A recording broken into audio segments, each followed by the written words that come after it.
गया है और इस सम्मेलन के जो विषय रखा गया है आरक्षण समाप्ति की ओर और शिक्षकों का सामाजिक उत्तरदायित्व। साथियों, आरक्षण समाप्ति की ओर इस संबंध में आरक्षण समाप्त करने के लिए कई तरीके के प्रयास किए गए। एक प्रयास जुडिशियरी के द्वारा आरक्षण समाप्त करने के लिए किया गया, न्यायपालिका के द्वारा आरक्षण को समाप्त करने का प्रयास किया गया। एक प्रयास विधिमंडल द्वारा आरक्षण के लिए कई किस्म की समस्याएं पैदा करने का काम किया गया। और आपको सुनकर आपको तो शायद ये जानकारी, आज तक ये जानकारी नहीं होगी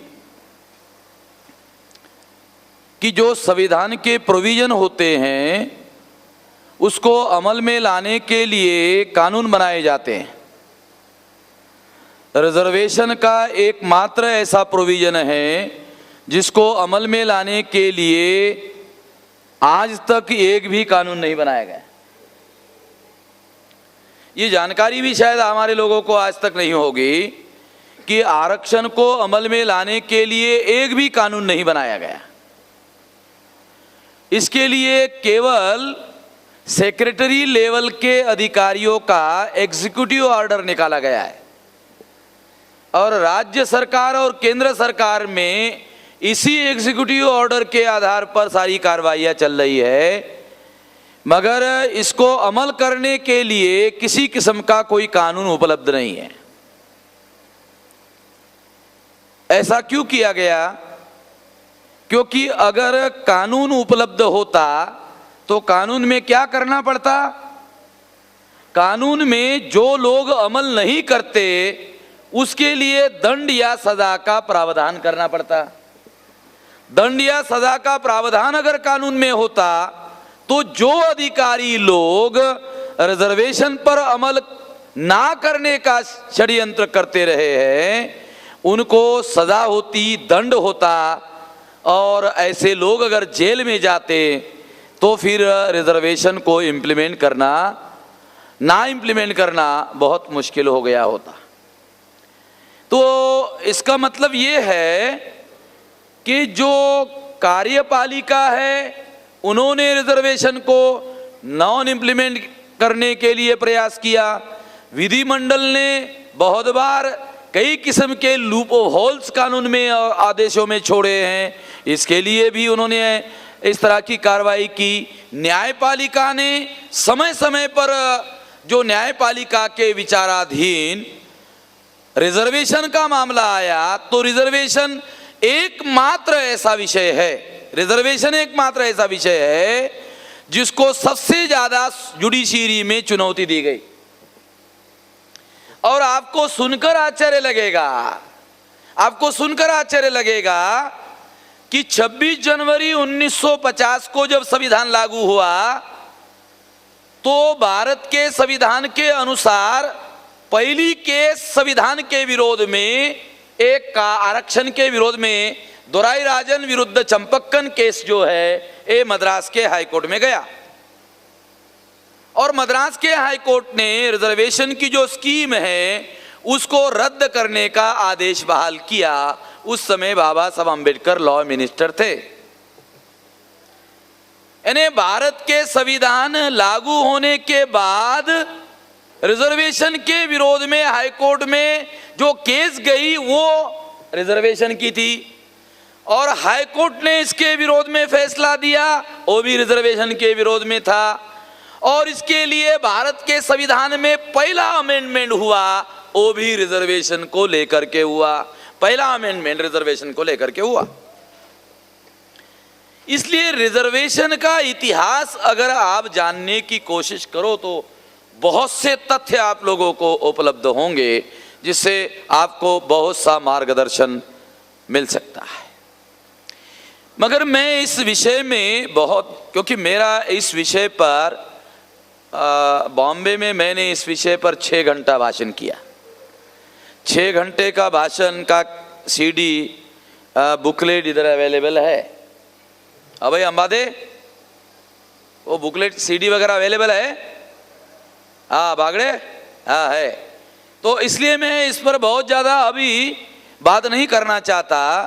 और जिन लोगों को भी ये 6 घंटे का सुनने का धीरज है क्योंकि बोलने के लिए 6 घंटा मैंने बोल दिया, मगर सुनने के लिए धीरज लगेगा, क्योंकि बहुत सारे लोगों का धीरज जो है 6 घंटा तक सुनेंगे तो धीरज जो है टूटने का खतरा पैदा हो सकता है, क्योंकि उसमें बहुत सारा डिटेल जो है 1902 से लेकर अब तक का सारा किस्सा मैंने बताया।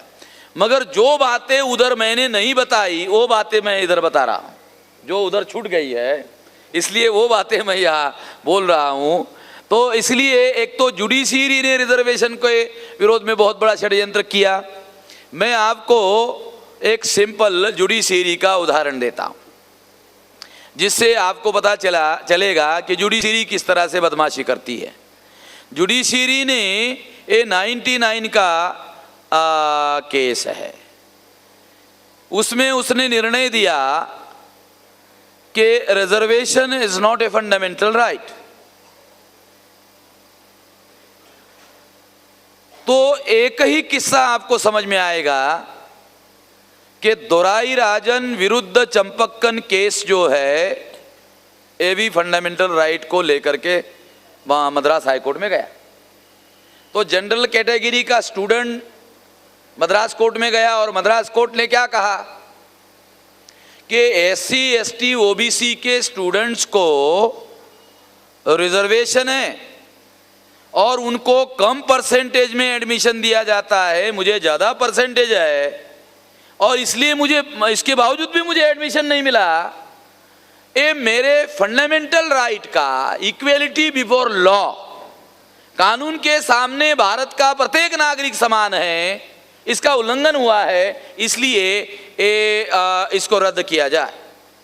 मद्रास हाई कोर्ट ने उसकी बात को माना और कहा कि इसके फंडामेंटल राइट का वायोलेशन हो रहा है, इसलिए ये रिजर्वेशन की स्कीम को रद्द किया जाता है। बाबा साहब अम्बेडकर लॉ मिनिस्टर थे और पेरियार रामास्वामी जिंदा थे। ये मद्रास हाई कोर्ट में जैसे ही निर्णय लगाया, पेरियार ने उसके खिलाफ आंदोलन शुरू कर दिया। सारे साउथ इंडिया में आंदोलन शुरू हो गया। तो नेहरू प्रधानमंत्री थे, घबरा गए। उन्होंने बाबा साहब अम्बेडकर को पूछा कि उन्होंने क्यों पूछा, वो क्यों घबरा गए। उनको ये लगा कि साउथ इंडिया का ये आंदोलन कहीं नॉर्थ इंडिया में ना फैल जाए। अगर साउथ इंडिया का आंदोलन नॉर्थ इंडिया में फैल गया तो नॉर्थ इंडिया में भी हमको सारा रिजर्वेशन देना पड़ेगा, तो ब्राह्मणों का वर्चस्व खत्म हो जाएगा। इसलिए उन्होंने बाबा साहब अम्बेडकर को सलाह पूछा कि ये जो बवाल खड़ा हो गया है इसका क्या सोल्यूशन है। तो बाबा साहब अम्बेडकर ने नेहरू को कहा कि मिस्टर नेहरू, ये फंडामेंटल राइट को लेकर मद्रास हाई कोर्ट ने डिसीजन दिया कि जनरल कैटेगरी के व्यक्ति के फंडामेंटल राइट का वायोलेशन हुआ, इस वजह से उन्होंने रिजर्वेशन की स्कीम को रद्द किया। अगर रिजर्वेशन को आप बचाना चाहते हो तो एकमात्र तरीका है रिजर्वेशन को फंडामेंटल राइट में डालना होगा। भारत के संविधान में पहला अमेंडमेंट हुआ और इस अमेंडमेंट के तहत 15(4) और 16(4) के तहत भारत के संविधान में फंडामेंटल राइट में अमेंडमेंट किया गया और उसमें जोड़ा गया कि रिजर्वेशन अब के इससे आगे फंडामेंटल राइट होगा। भारत के पहले अमेंडमेंट के तहत रिजर्वेशन को फंडामेंटल राइट में प्लान बना करके डाला गया। अब ये हो गई जुडिशियल हिस्ट्री। अब अगर ये जुडिशियल हिस्ट्री है तो कोई भी जज डिसीजन देने के पहले, जजमेंट देने के पहले उसको जुडिशियल हिस्ट्री का अध्ययन करना पड़ता है। मैं जज नहीं हूं मगर इतना कॉमन नॉलेज जानता हूं कि प्रीवियस डिसीजंस का जजेस को अध्ययन करके डिसीजन देना पड़ता है। तो सुप्रीम कोर्ट ने 16 नवंबर 99 को 16 सितंबर 99 को निर्णय दिया कि reservation is not a fundamental right, जबकि कॉन्स्टिट्यूशन में रिजर्वेशन को डालने के लिए फंडामेंटल राइट में डालने के लिए अमेंडमेंट हुआ। अगर फंडामेंटल राइट के अंदर डालने के लिए अमेंडमेंट हुआ तब ही आरक्षण बचाया जा सकता है, क्योंकि फंडामेंटल राइट के आधार पर मद्रास कोर्ट ने रिजर्वेशन को रद्द किया था। अगर ये जुडिशियल हिस्ट्री है तो सुप्रीम कोर्ट के लोग रिजर्वेशन फंडामेंटल राइट नहीं है ऐसा निर्णय कैसे दे सकते हैं? नहीं दे सकते। मगर जुडिशियरी ने निर्णय दिया रिजर्वेशन फंडामेंटल राइट नहीं है। केवल इतना ही मामला नहीं है, 16 नवंबर 92 को सुप्रीम कोर्ट ने निर्णय दिया। क्या निर्णय दिया? 9 जज ने निर्णय दिया रिजर्वेशन फंडामेंटल राइट है। अगर 9 जज कह रहे रिजर्वेशन फंडामेंटल राइट है तो 9 जज का फैसला 16 सितंबर 99 को 5 जज के लोगों ने बदल दिया। 9 जज का फैसला 5 जज के लोग नहीं बदल सकते। 9 जज का फैसला बदलना है, 11 जज का बेंच होना चाहिए तो ही फैसला बदल सकते हैं, अन्यथा नहीं बदल सकते। मगर सुप्रीम कोर्ट ने बदल दिया। एक दूसरा उदाहरण आपको बता रहा हूं। इसका उदाहरणों से क्या सिद्ध होता है? उदाहरणों से सिद्ध होता है कि जुडिशियरी भी रिजर्वेशन को सैबोटेज करने के काम में लगी हुई है। एग्जीक्यूटिव, जिसमें आईएएस, आईपीएस, आईआरएस जो बड़े अधिकारी लोग होते हैं जिनके नियंत्रण में रिजर्वेशन इंप्लीमेंटेशन का मामला है, वो एग्जीक्यूटिव मशीनरी है। वो एग्जीक्यूटिव रिजर्वेशन को कैसे सैबोटेज करती है? तो वो लिखते हैं the candidate are not available. 70 तक क्या लिखते थे? 1970 तक the candidate are not available and those who available they are not suitable. एक तो अवेलेबल नहीं है और जो अवेलेबल है वो सुटेबल नहीं है। 1970 के पहले लिखते थे कैंडिडेट आर नॉट अवेलेबल, बाद में उन्होंने लिखना शुरू कर दिया candidate are not available and those who available they are not suitable. ये 70 में आया जुमला। 70 के बाद क्या हुआ? 70 के बाद योग्य कैंडिडेट उपलब्ध होना शुरू हो गए, तो अब उनको रोकना मुश्किल हुआ। जब रोकना मुश्किल हुआ तो उन्होंने तीसरा रास्ता निकाला। रास्ता क्या निकाला? ना रहे बास न बजे बांसुरी। गवर्नमेंट सेक्टर में रिजर्वेशन है, पब्लिक अंडरटेकिंग सेक्टर में रिजर्वेशन है। अगर गवर्नमेंट सेक्टर खत्म कर दो, पब्लिक अंडरटेकिंग सेक्टर खत्म कर दो, प्राइवेटाइजेशन हो जाएगा। प्राइवेटाइजेशन कर दो, प्राइवेटाइजेशन में रिजर्वेशन है नहीं, इसीलिए रिजर्वेशन का सारा मामला ही खत्म हो जाएगा। यानी जब हमारे योग्य कैंडिडेट उपलब्ध होना शुरू किया तो उन्होंने रिजर्वेशन का सारा मामला ही खत्म करने के लिए प्राइवेटाइजेशन का कार्यक्रम शुरू कर दिया। अदर बैकवर्ड क्लासेस के रेफरेंस में आपको बता दूं, अदर बैकवर्ड क्लासेस के लिए संविधान में एससी एसटी के लिए जो आरक्षण उपलब्ध था वो आरक्षण कांग्रेस के लोगों ने उपलब्ध नहीं होने दिया। इसके लिए बाबा साहब अम्बेडकर ने कांग्रेस से लड़ाई लड़ी। अदर बैकवर्ड क्लासेस के लोगों को संविधान सभा में गांधी जी ने चुनकर जाने नहीं दिया। आज तक अदर बैकवर्ड क्लासेस के लोगों को मालूम नहीं है कि गांधी जी ने संविधान सभा में अदर बैकवर्ड क्लासेस के लोगों को चुनकर जाने नहीं दिया। उनके नेताओं को भी मालूम नहीं है और इस वजह से संविधान सभा में अदर बैकवर्ड क्लासेस के आरक्षण के लिए कांग्रेस के लोगों के साथ में बाबा साहब अम्बेडकर को झगड़ा करना पड़ा। 340वां आर्टिकल इसीलिए आया, इसके लिए उन्होंने इस्तीफा दिया। इस्तीफा देने की वजह से कालेलकर कमीशन बना। एक कमीशन बना, कमीशन का चेयरमैन नेहरू ने पूना के ब्राह्मण को बनाया। बाबा साहब को लगा साला ये नेहरू बदमाशी कर सकता है, इसलिए कमीशन के अंदर उन्होंने अपने आदमी रखे, 2218 जातियों को आइडेंटिफाई किया और रिकमेंडेशन किया। डॉक्टर राजेंद्र प्रसाद राष्ट्रपति थे, वो आग बबूला हो गए, उन्होंने लेटर लिखा, नेहरू को लेटर मिला, कालेलकर को बुलाया, उसने लेटर लिखवाया, उसको आधार लेकर पार्लियामेंट में घोषित किया और ये सारा मामला नेहरू ने सैबोटेज कर दिया, नहीं मिलने दिया। मगर जब बाद में मंडल कमीशन बना और मंडल कमीशन जब लागू हो गया, लागू होने के बाद में वीपी सिंह ने जब लागू किया तो घसीट कर उसको सुप्रीम कोर्ट लेके गए। जब वो घसीट कर सुप्रीम कोर्ट लेके गए तो सुप्रीम कोर्ट का निर्णय 16 नवंबर 92 को लगा और 89 को लास्ट फेज में मनमोहन सिंह और नरसिंह राव ये फाइनेंस मिनिस्टर बना और नरसिंह राव प्रधानमंत्री बना।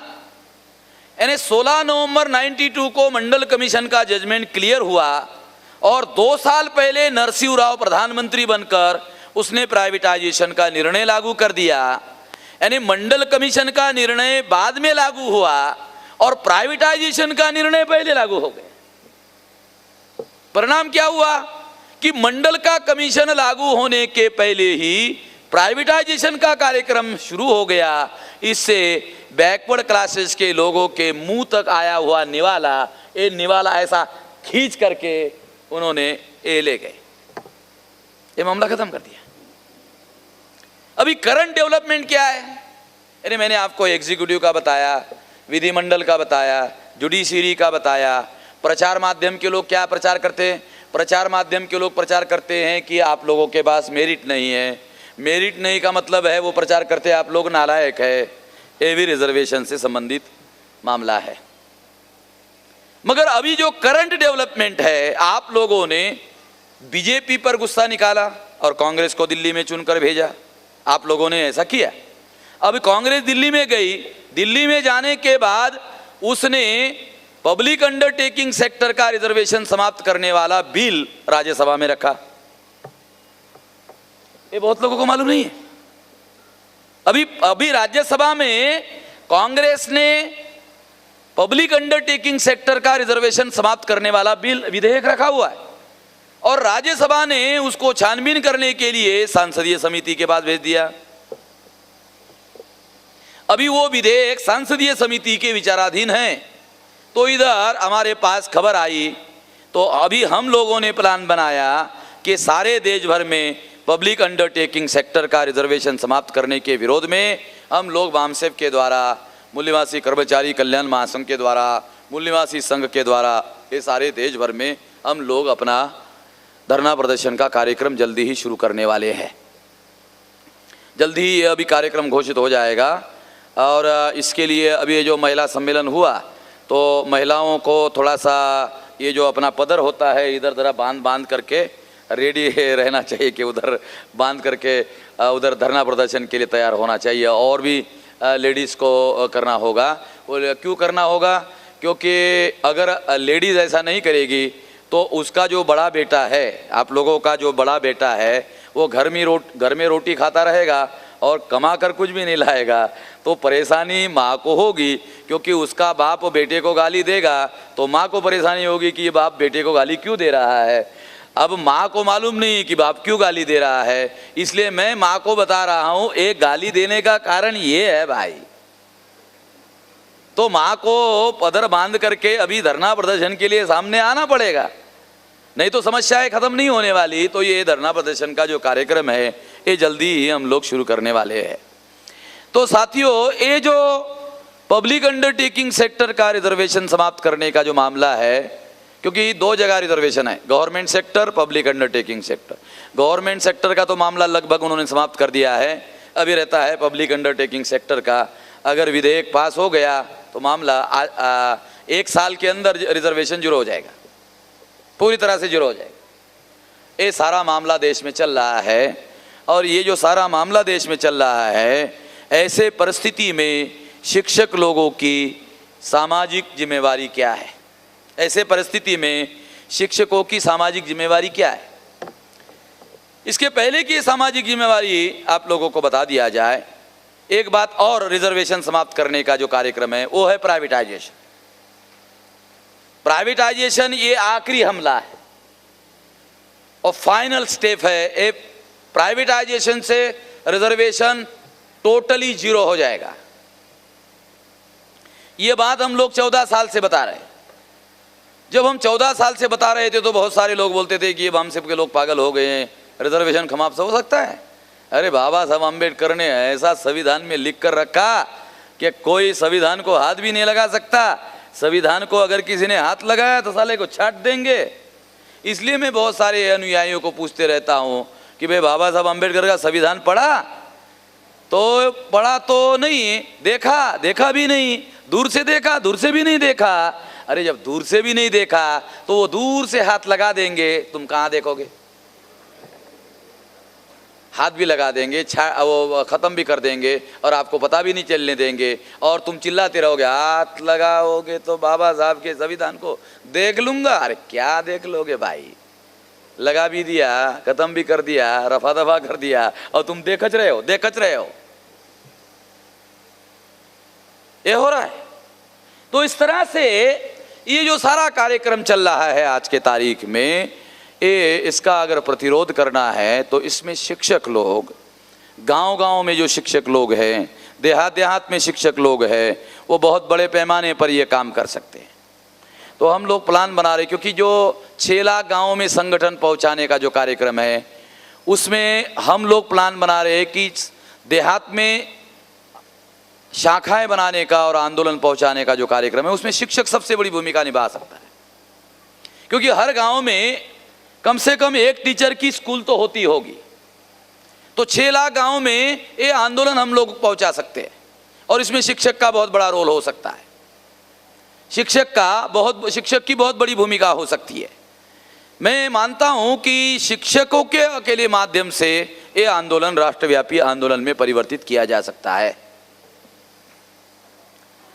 तो इस बात को ध्यान में रखते हुए मैं ये मानता हूं कि हमारा जो समाज है उनके पास क्या है? उनके पास संख्या है। उनके पास क्या है? संख्या है, साधन नहीं है। आंदोलन चलाने के लिए बुद्धि, पैसा, हुनर, समय, श्रम, साधन चाहिए। साधन हमारे लोगों के पास नहीं है। साधन हमारे पढ़े लिखे लोगों के पास में है। बुद्धि है, पैसा है, हुनर है, समय है, श्रम है, ये साधन उनके पास में है। मगर जिनके पास साधन है उनके पास संख्या नहीं है, और जिनके पास संख्या है उनके पास साधन नहीं है। इसलिए साधन वाले लोगों को चाहिए संख्या वाले लोगों के साथ संगम कर ले। अगर वो इस तरह का संगम करते हैं तो क्या होगा? संगम करने से ये शक्ति का निर्माण होगा। अगर शक्ति का निर्माण हुआ तो क्या होगा? राष्ट्रव्यापी आंदोलन का निर्माण हो सकता है। इसलिए ये राष्ट्रव्यापी आंदोलन खड़ा करने के लिए यहाँ जो सारे प्रदेश भर से जो बहुत सारे शिक्षक यहाँ आए हुए हैं, तो मैं शिक्षकों को ये अपील करता हूँ कि ये राष्ट्रव्यापी आंदोलन बनाने के लिए शिक्षकों को ये जिम्मेवारी उठानी होगी। उनको ये जिम्मेवारी लेनी चाहिए कि ये राष्ट्रव्यापी आंदोलन हम लोगों को खड़ा करना है। इसलिए मैं ऐसे शिक्षकों को निमंत्रण देता हूं, आमंत्रण देता हूं राष्ट्रव्यापी आंदोलन खड़ा करने के लिए। जो शिक्षक आएंगे उनको साथ में लेंगे, जो शिक्षक नहीं आएंगे उनको अगले शुक्रवार का निमंत्रण देंगे। कोई बात नहीं है कि अगर अभी नहीं आते हैं तो अगले शुक्रवार को आ जाएंगे, क्योंकि समझने को मैं समझा रहा हूं, मगर समझने को थोड़ा समय लगता है। समझने को थोड़ा समय लगता है। जैसे किसी के घर में बल्ब होगा, जब वो बटन दबाते हैं तो इमीडिएट बल्ब ऑन हो जाता है। मगर किसी के घर में ट्यूबलाइट होगा तो आप लोगों को अनुभव होगा कि जब आप ट्यूबलाइट का बटन दबाते हो तो क्या बटन दबाते ही ट्यूबलाइट ऑन हो जाता है? नहीं होता है। ट्यूबलाइट कैसे ऑन होता है? देखो मैं आपको अब बताता हूं उदाहरण।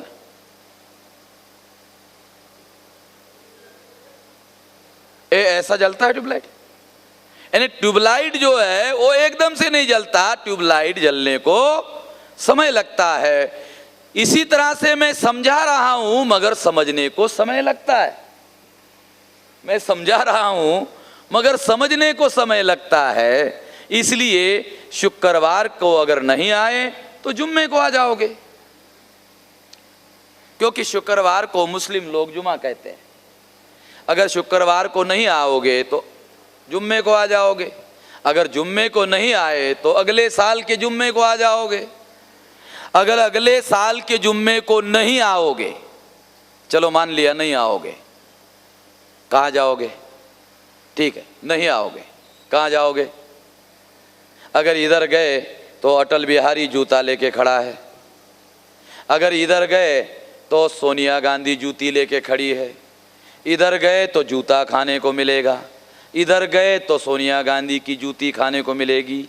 अगर जूता और जूती खाने के बाद आना चाहते हो, नो ऑब्जेक्शन, आना जरूर होगा। आना क्यों जरूर होगा? क्योंकि समस्याएं हमारी है तो समाधान भी हमको ही करना होगा। आना क्यों जरूरी है? क्योंकि समस्याएं हमारी है तो समाधान भी हमको करना होगा। समस्याएं हमारी और समाधान अटल बिहारी। समाधान अटल बिहारी करने वाला नहीं है। क्यों नहीं है? क्योंकि जो समस्याएं पैदा करते हैं वो समाधान नहीं किया करते। इसलिए साथियों, अगर आप अपना उद्धार करना चाहते हो तो उद्धार करने का एक ही तरीका है, वो तरीका है स्वोद्धार। स्वतः का उद्धार करना होगा।